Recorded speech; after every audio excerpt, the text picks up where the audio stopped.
दुमका दौरे पर CM Hemant Soren JMM के स्थापना दिवस कार्यक्रम में हुए शामिल। सीएम ने चिकित्सा पदाधिकारी के साथ की बैठक।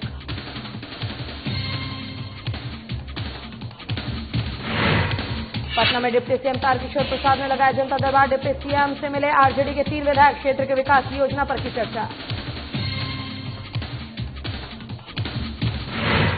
पटना में डिप्टी सीएम ने दिया मंत्रिमंडल विस्तार पर बयान। बोले मुख्यमंत्री नीतीश कुमार करेंगे मंत्रिमंडल विस्तार का फैसला। बीजेपी कोटे से चुने जाने वाले मंत्रियों का नाम हुआ फाइनल। डीआईजी मनु महाराज पहुंचे सिवान। मनु महाराज पुलिस लाइन में दिया गार्ड ऑफ ऑनर। जवान सहित पदाधिकारियों को दी आवश्यक जानकारी।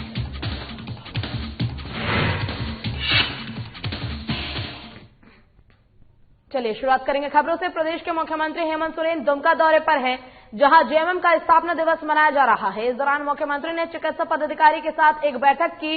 बता दें कि मुख्यमंत्री ने राजभवन दुमका में फूलो झानो मेडिकल कॉलेज सदर अस्पताल की व्यवस्था को लेकर प्रिंसिपल, सिविल सर्जन, सुपरिटेंडेंट और अन्य चिकित्सा पदाधिकारियों के साथ बैठक की। बैठक के दौरान उन्होंने संबंधित अधिकारियों को आवश्यक दिशा निर्देश भी दिए।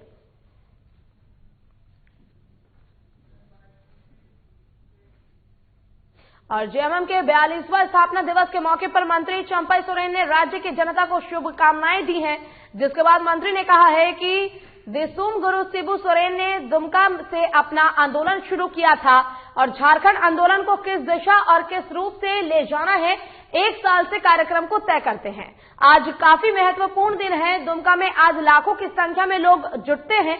क्रांति का बिगुल वहीं से बजता है। झारखंड जनता का उद्देश्य है शहीदों के अधूरे सपने को पूरा करना। आज हम लोग संकल्प लेते हैं।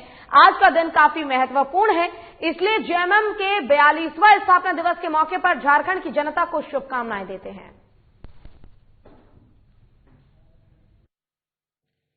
आज 2 फरवरी दिसम गुरु शिबू सोरेन दुमका में झारखंड आंदोलन के लिए, झारखंड आंदोलन मजबूत सही दिशा लेने के लिए, ले जाने के लिए 2 फरवरी को झारखंड दिवस के रूप में झारखंड मुक्ति मोर्चा के हमारा सुप्रीमो दिसम गुरु शिबू सोरेन वहां से शुरुआत किया। और आरजेडी के 3 विधायकों ने आज डिप्टी सीएम तारकिशोर प्रसाद से मुलाकात की। डिप्टी सीएम ने जनता दरबार कार्यक्रम में ये तीनों विधायक पहुंचे थे। आरजेडी विधायक चंद्रशेखर यादव, विभा देवी और राम विष्णु लोहिया ने डिप्टी सीएम तारकिशोर प्रसाद के आवास पर उनसे मुलाकात की। हालांकि मुलाकात के बाद आरजेडी के विधायकों ने कहा कि वो क्षेत्र की विकास योजनाओं को लेकर डिप्टी सीएम से मिलने आए थे, लेकिन आरजेडी के 3 विधायकों के पहुंचने के बाद डिप्टी सीएम तारकिशोर प्रसाद ने कहा है कि अगर दूसरे दल के विधायक भी बीजेपी की नीतियों से सहमत होकर अपनी पार्टी में आना चाहते हैं तो वो इसका स्वागत करेंगे। तारकिशोर प्रसाद ने आगे कहा कि अगर बीजेपी की नीतियां दूसरे नेताओं को प्रभावित करती है तो हमारे लिए अच्छी बात है। हालांकि उन्होंने इतना जरूर कहा है कि आज आरजेडी के विधायक के किसी ऐसे मसले पर बातचीत करने के लिए नहीं आए थे और न ही कोई सियासी खिचड़ी पकी है।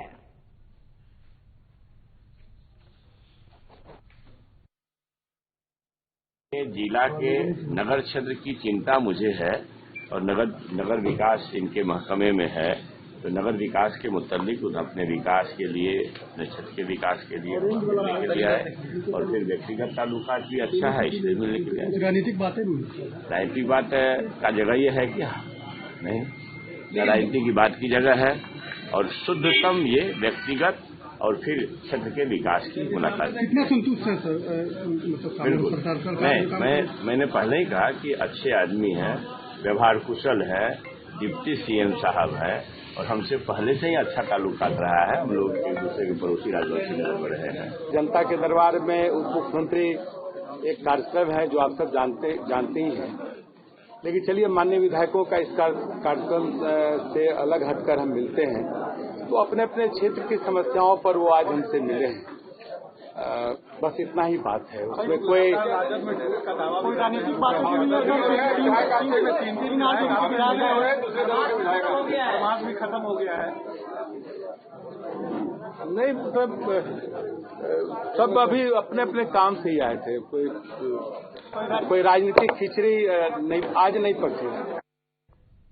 और बिहार में नीतीश कैबिनेट के मामले पर डिप्टी सीएम तारकिशोर प्रसाद ने कहा है कि इस बात का फैसला मुख्यमंत्री नीतीश कुमार करेंगे। जहां तक बात भारतीय जनता पार्टी की है तो राष्ट्रीय नेतृत्व के साथ मिलकर बीजेपी कोटे से चुने जाने वाले मंत्रियों का नाम फाइनल हो चुका है और अब उनकी पार्टी की तरफ से विस्तार में कोई देरी नहीं होने वाली है। मंत्रिमंडल विस्तार का अंतिम फैसला मुख्यमंत्री का होगा और वो अपनी तरफ से इस पर काम कर रहे हैं।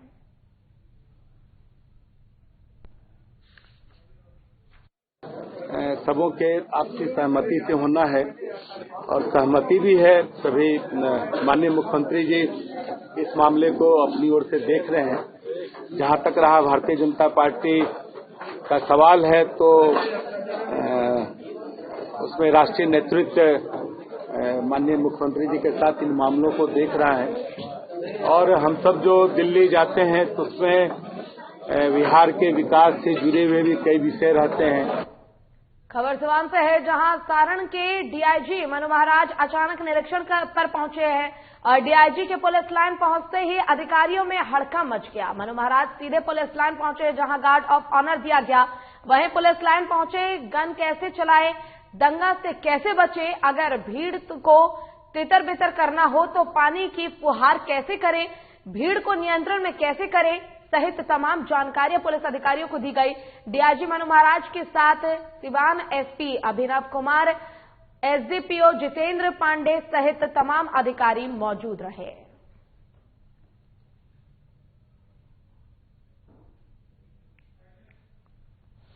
और सिवान से ये खबर, जहां डीआईजी मनु महाराज अचानक निरीक्षण पर पहुंचे। डीआईजी के पुलिस लाइन पहुंचते ही अधिकारियों में हड़कंप मच गया। मनु महाराज सीधे पुलिस लाइन पहुंचे जहां गार्ड ऑफ ऑनर दिया गया। वहीं पुलिस लाइन पहुंचने के बाद उन्होंने गन कैसे चलाए, दंगे से कैसे बचे, अगर भीड़ को तितर बितर करना हो तो पानी की फुहार कैसे करें, भीड़ को नियंत्रण में कैसे करें सहित तमाम जानकारियां अधिकारियों को दी गई। और डीआईजी मनु महाराज के साथ सिवान एसपी अभिनव कुमार, एसडीपीओ जितेंद्र पांडे सहित तमाम अधिकारी इस दौरान मौजूद रहे और बाकी पुलिस अधिकारियों को तमाम जानकारियां मनु महाराज ने बताया कि कैसे जब किसी प्रकार की कोई स्थिति उत्पन्न होती है तो उससे लड़ना है।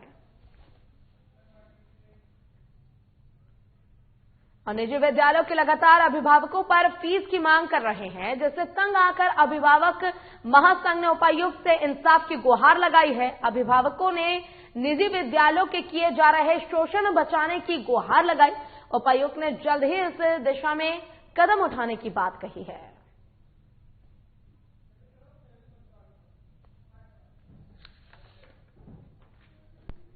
तो जनता दरबार में प्रतिनिधि मंडल गया, डीसी साहब ने आश्वासन दिया और अभिभावक संघ को निर्देश दिया कि आप एक लिस्ट तैयार करके हमको सुपुर्द कीजिए। हम लोग के सामने एसडीओ साहब को भी निर्देश दिए कि अभिभावक महासंघ एक लिस्ट तैयार करेगा और उन लोगों का फीस माफी के लिए हम लोग आगे स्कूल से बात करेंगे। निजी विद्यालय शोषण कर रहा है, लोगों पूरी तरीके से शोषण कर रहा है, सरकार के नियमों को धज्जियां उड़ा रहा है, जिला प्रशासन अपने अंगूठे पर रख रहा है। तो क्या आप निजी विद्यालय के अभिभावकों को एटीएम समझते हैं? पूरी तरीका से एटीएम क्या, वो ब्लैंक चेक समझ रहे हैं।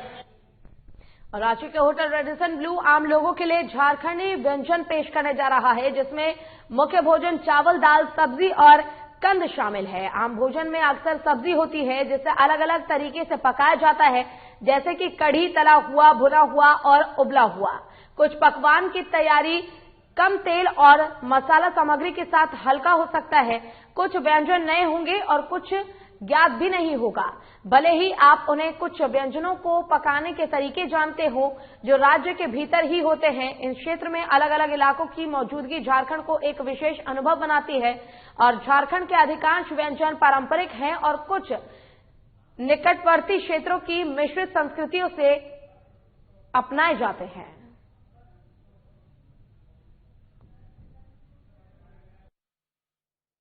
तो के जो झारखंड फूड प्रमोशन है, मैं बता दूं, ये हमारे 2 तारीख से लेकर 10 तारीख तक होने वाला है और ये हमारे वाटर फ्रंट रेस्टोरेंट में सुबह शाम को 7 से लेकर रात को 11:30 बजे तक होने वाला है और जिसके लिए हम पूरी तैयारी कर रखे हैं। डेकोर है, फूड है, एम्बियंस है। अच्छा, इस बार हमें भरपूर समय मिला कि हम 1 साल का जो गैप रहा पैंडेमिक में हमने कुछ नहीं किया, मतलब होटल ऑलमोस्ट बंद प्राय रहा और हमारे गेस्ट जो आएंगे अभी आ रहे हैं जो उनके लिए कुछ तो नया करना था हमें। नालंदा के तिलहाड़ा थाना क्षेत्र के केशवपुर गांव में केशवपुर पैक्स अध्यक्ष रामलखन सिंह को गोली मारकर घायल कर दिया गया। घायल घटना के बाद हिलसा डीएसपी ने मामले की जांच करने के लिए घटनास्थल पर पहुंची और मामले की जांच शुरू कर दी। वहीं घटना के बारे में बताया जाता है कि पैक्स अध्यक्ष रामलखन सिंह पैक्स गोदाम से वापस अपने घर लौट रहे थे, तभी सरसों के खेत में छिपे अपराधियों ने उन्हें गोली मारकर घायल कर दिया। फिलहाल घटना के कारणों का खुलासा नहीं हो सका है। 10 बज रहा था रात के। अच्छा, मिल पर से सभी काम काज निपटा करके जा रहे थे घर की ओर। जाने के समय में एक और आमदी साथी, अच्छा, कुछ सदरत रह के पहले से ही फिराक में था और गोली मार दिया। कहाँ लगा है गोली? जान साहब की जगह लगा है, आगे पीछे करके। और यहाँ रुकेंगे छोटे से ब्रेक के लिए। ब्रेक के बाद जल्द होंगे हाजिर।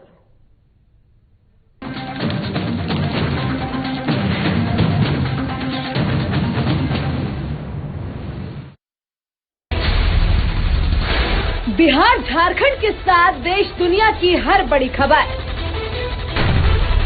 देखिए फटाफट अंदाज में शाम 7:30 बजे। खबरें सुपरफास्ट सिर्फ साधना प्लस पर।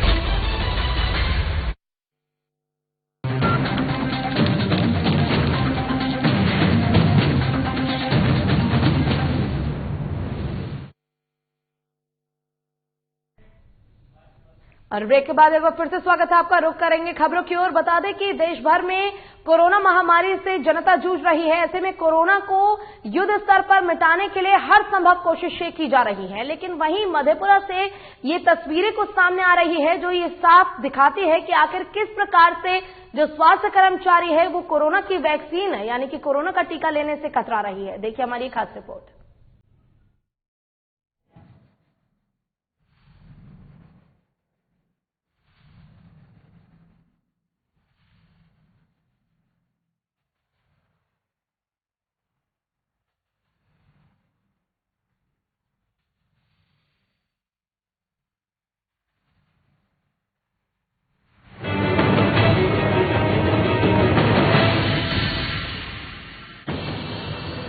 इन तस्वीरों को जरा गौर से देखिएगा जनाब। ये इश्तेहार बीमारी के बचाव में वैक्सीन के कसीदे पढ़ते दिखाई दे रहे हैं। पर्चों में लोगों से अपील की जा रही है जिसमें कोरोना के खिलाफ मजबूत लड़ाई का हवाला दिया जा रहा है। लेकिन धनबाद में अलग ही तस्वीर देखने को मिली है। धनबाद में जारी वैक्सीनेशन सवालों के घेरे में है। वैक्सीन की विश्वसनीयता पर स्वास्थ्य आमला का ही भरोसा डगमगा रहा है। आलम यह है कि स्वास्थ्य कर्मचारी कोरोना वैक्सीन लेने से कतरा रहे हैं। सरकार वैक्सीन के प्रचार प्रसार समेत कोरोना से जंग में लाखों करोड़ रुपए खर्च कर रही है, लेकिन यह सच्चाई कुछ और ही बयां कर रही है। ये धनबाद का सबसे बड़ा सरकारी अस्पताल शहीद निर्मल महतो मेडिकल कॉलेज हॉस्पिटल है। यहाँ कोरोना की वैक्सीनेशन के लिए केंद्र बनाए गए हैं जिसमें स्वास्थ्य कर्मचारियों को पहले चरण में डोज दिया जाना है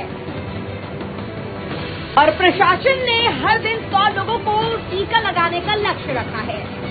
लेकिन दहशत का आलम यह है कि 2 दिन में महज 20 लोगों ने ही टीका लगवाया है।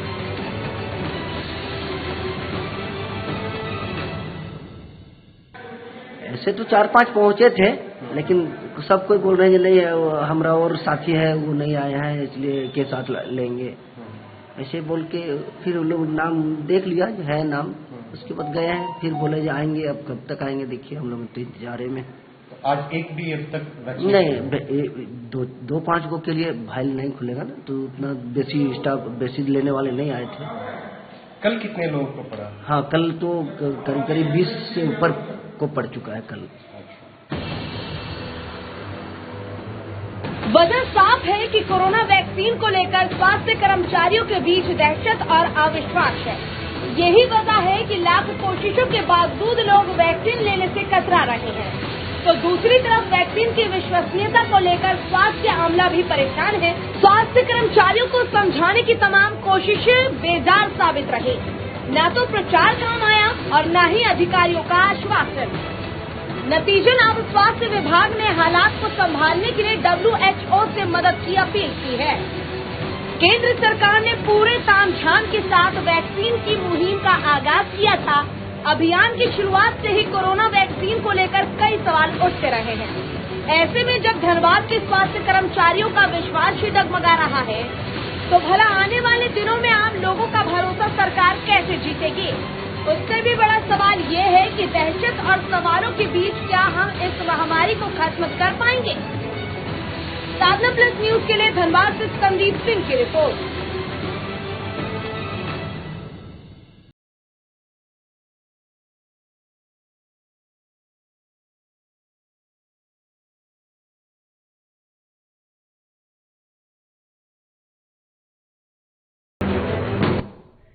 चलिए रुक करेंगे खबरों की ओर। अररिया के सोनापुर पंचायत के बालूगढ़ गांव में चावल व्यवसायी के साथ लूटकांड और हत्या का खुलासा किया है। पुलिस ने मामले का खुलासा कर 3 अपराधियों को गिरफ्तार किया है।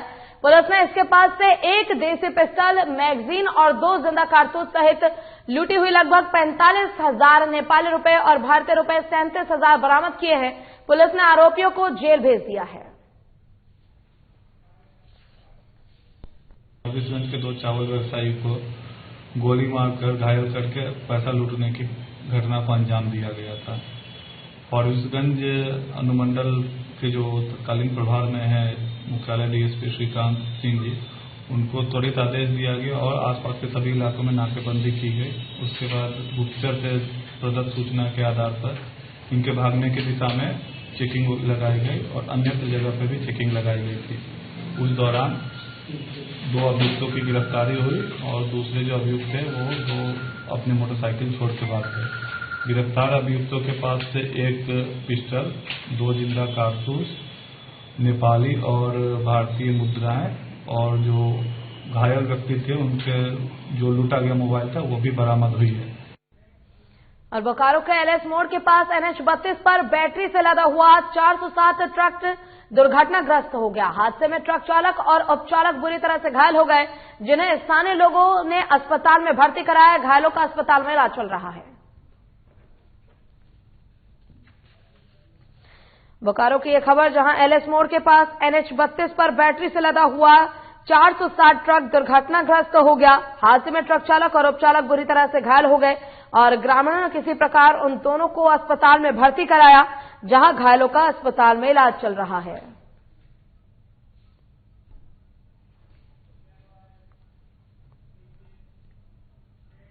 और बाढ़ में बस ने एक युवती को कुचल दिया, जिससे युवती की मौके पर ही मौत हो गई।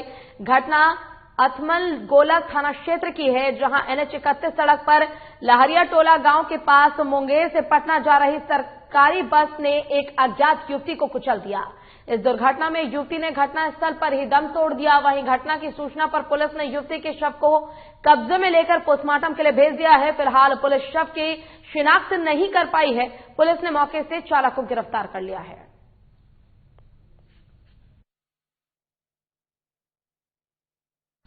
बाढ़ में बस ने एक युवती को कुचल दिया, जिससे युवती की मौके पर ही मौत हो गई। बता दें कि घटना अतमल गोला थाना क्षेत्र की है, जहां NH-31 सड़क पर लहरिया टोला गांव के पास मुंगेर से पटना जा रही सरकारी बस ने एक अज्ञात युवती को कुचल दिया, जिससे कि महिला की घटनास्थल पर ही मौत हो गई।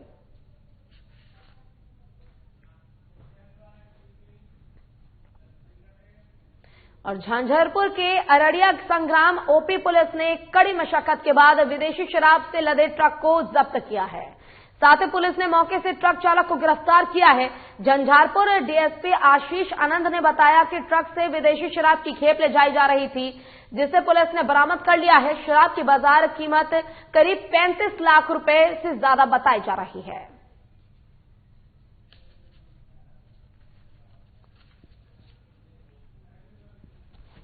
झंझारपुर के अररिया संग्राम OP पुलिस ने कड़ी मशक्कत के बाद विदेशी शराब से लदे ट्रक को जब्त किया है। साथ ही पुलिस ने मौके से ट्रक चालक को गिरफ्तार किया है। दरअसल झंझारपुर डीएसपी आशीष आनंद ने बताया है कि ट्रक से विदेशी शराब की खेप ले जाई जा रही थी, जिसे पुलिस ने बरामद कर लिया है। शराब की बाजारी कीमत करीब 35 लाख रुपए से ज्यादा बताई जा रही है।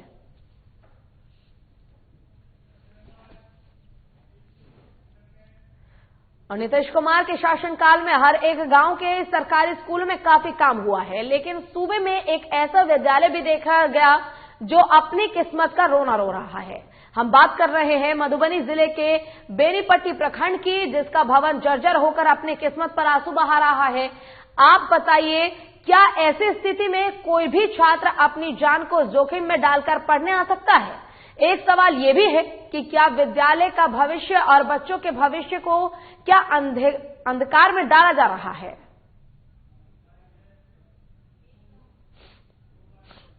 विवाद है वहाँ विवाद है, विवाद के कारण से इस तरह से नहीं हुआ है। ये बात हम लोग वहाँ का आम जनता प्लस हम लोग भी ध्यान आकृष्ट करवाए हैं मंत्री जी को। ये स्कूल की यह दयनीय स्थिति है, इस पर आप अपने स्तर से इसको जो है लीजिए और सुलझाने का कीजिए, क्योंकि प्रशासन का जब ये होगा तब ये हो सकता है। आम जनता कुछ लोग वहाँ के हैं तो जिसके चलते इस तरह का बात होता है। हम लोग भी बहुत अथक प्रयास किए, फिर भी हम लोगों से नहीं सुलझ पाया, इसलिए इसके चलते जो है जो मंत्री जी के भी नजर में दिए हैं, मंत्री जी आश्वासन दिया है। हेडमास्टर का काम है, कारण ये तो समाज में जो कोई जाता है मास्टर साहब के कहने के लिए तो समझ जाता है, जो कुछ 2-4-10 आदमी है ऐसे व्यक्ति समझ जाता है जो राजनीति के तहत आया है। ऐसे ही राजनीति के तहत में गांव की हेडमास्टर थी, उनको मान लिया सब गोटा हटा दिया गया। तरह में दूसरा हेडमास्टर मधुबनी का उपस्थित हुआ, वहाँ बहाली हुआ। उसके अब संदर्भ में स्कूल जो है तो मान लीजिए एकदम बेकार, न छात्रवृत्ति मिलता है किसी को, नहीं मध्याह्न भोजन सही से चलता है, कारण हेडमास्टरे नहीं है। जो 2-4 महिला है गांव का, वो कौना अपना 10 गो बच्चा को संभालते हैं, करता है, लेकिन हेडमास्टर को और उसको जो जूनियर है उन लोगों को कोई मंदिर एक्सपोजिंग नहीं है। और गुमला जिला के चैनपुर क्षेत्र में 28 जनवरी को चैनपुर के होकड़ा पहाड़ में चैनपुर पुलिस ने 18 वर्षीय युवती का शव बरामद किया है, जिस पर चैनपुर पुलिस ने त्वरित कार्रवाई करते हुए पूरे मामले की गुत्थी सुलझा ली है। साथ ही घटना में शामिल 2 अभियुक्त को गिरफ्तार कर लिया है। इसी मामले को लेकर चैनपुर अनुमंडल एसडीपीओ कुलदीप कुमार ने प्रेस कॉन्फ्रेंस कर कहा कि सूचना मिली थी कि चैनपुर थाना क्षेत्र स्थित हुकड़ा पहाड़ में एक लड़की का शव पाया गया है, जिसकी सूचना मिलने पर चैनपुर पुलिस घटनास्थल पर पहुंचकर शव को कब्जे में लेकर प्राथमिकी दर्ज करने के बाद शव को पोस्टमार्टम के लिए भेज दिया। जांच में ज्ञात हुआ है कि शव जेईसी मिंज नामक लड़की का है, जो डुमरी थाना अंतर्गत पुटरुंगी ग्राम की है। और कांड के खुलासा करने के लिए वरीय पदाधिकारी के अनुसार एक टीम का गठन किया गया, जिसके बाद पता चला कि यह मामला प्रेम प्रसंग और आपसी विवाद का है। प्रवीण मिंज और उसके साथी चार्लेस मिंज ने मिलकर युवती की हत्या की है, जिसके बाद गुप्त सूचना के आधार पर दोनों अभियुक्त को ग्राम बेदोरा के पास से गिरफ्तार किया गया है। गिरफ्तार अभियुक्त ने अपना अपराध स्वीकार भी कर लिया है। पुलिस को सूचना मिली थी कि हुकड़ा पहाड़ में एक युवती का शव पड़ा हुआ है। कुछ ग्रामीण महिलाएं लकड़ी चुनने गई थी, तो वो लोग सूचना दी कि वहां पे एक युवती का शव पड़ा हुआ है। इसी सूचना के सत्यापन में चैनपुर थाना से पुलिस गई थी और उसका सत्यापन करने का प्रयास किया गया, लेकिन कुछ टाइम तक पता नहीं चला। शाम में लेकिन उसको पता चला तो वो 2 लड़की जो है डुमरी पुटरुंगी गांव की रहने वाली थी, जिसकी धारदार हथियार से गला रेत कर इसकी हत्या कर दी गई है। इसी के अनुसंधान में चैनपुर पुलिस के एक टीम का गठन किया गया। टीम के द्वारा गहन अनुसंधान किया गया। अनुसंधान में जिसमें कि 2 लड़कों का संलिप्तता आया है, जो कि एक मड़ई कोना का चार्लिस मिंज है और एक उसी का दोस्त कहा जा रहा है कि उसका दोस्त है, जो कि प्रवीण मिंज है। और समस्तीपुर शहर के स्टेशन चौक के पास बिजली ट्रांसफार्मर से निकल रहे लपटों से आसपास की कई दुकानों में आग लग गई। मौके पर आग के साथ ही करंट के खतरे को देखते हुए लोगों के बीच अफरा तफरी मच गई। वहीं घटना समस्तीपुर शहर का व्यस्त जगह स्टेशन के मेन गेट के साथ ही बाजार का मुख्य चौराहा के पास की है। बिजली की लाइन काटकर स्थानीय लोग अपने स्तर से आग पर काबू पाने की कोशिश में जुटे हुए हैं। मौके पर दमकल की गाड़ी भी पहुंच चुकी है।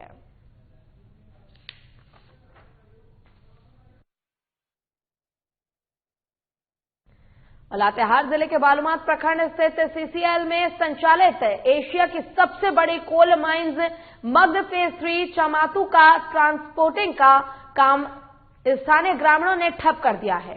जानकारी के अनुसार देर शाम से नौकरी मुआवजा सहित कोयला ट्रांसपोर्ट कंपनियों के परिवहन से उड़ते धूल की वजह से काम को बंद करा दिया गया।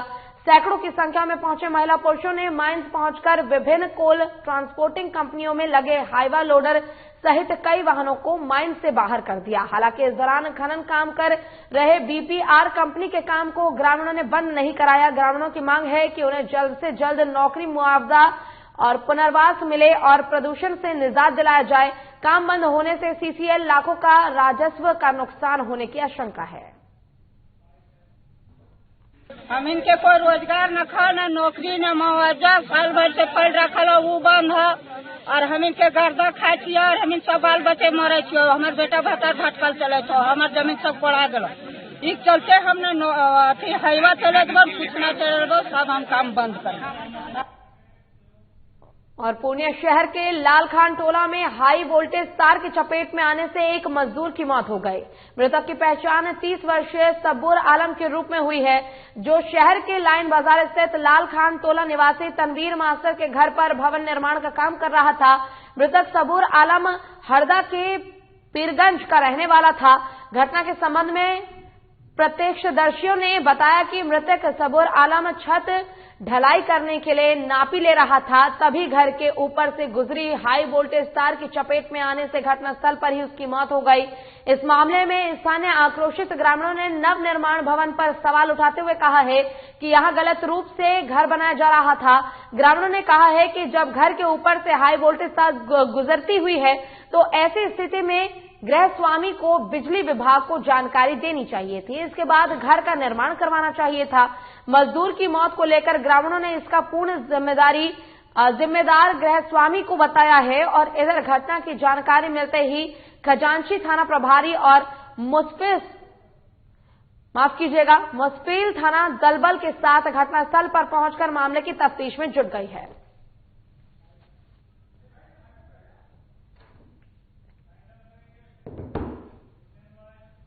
और इसी के साथ फिलहाल के लिए इस बुलेटिन में बस इतना ही। खबरों का सिलसिला लगातार आगे भी जारी है। मुझे दीजिए इजाजत। नमस्कार।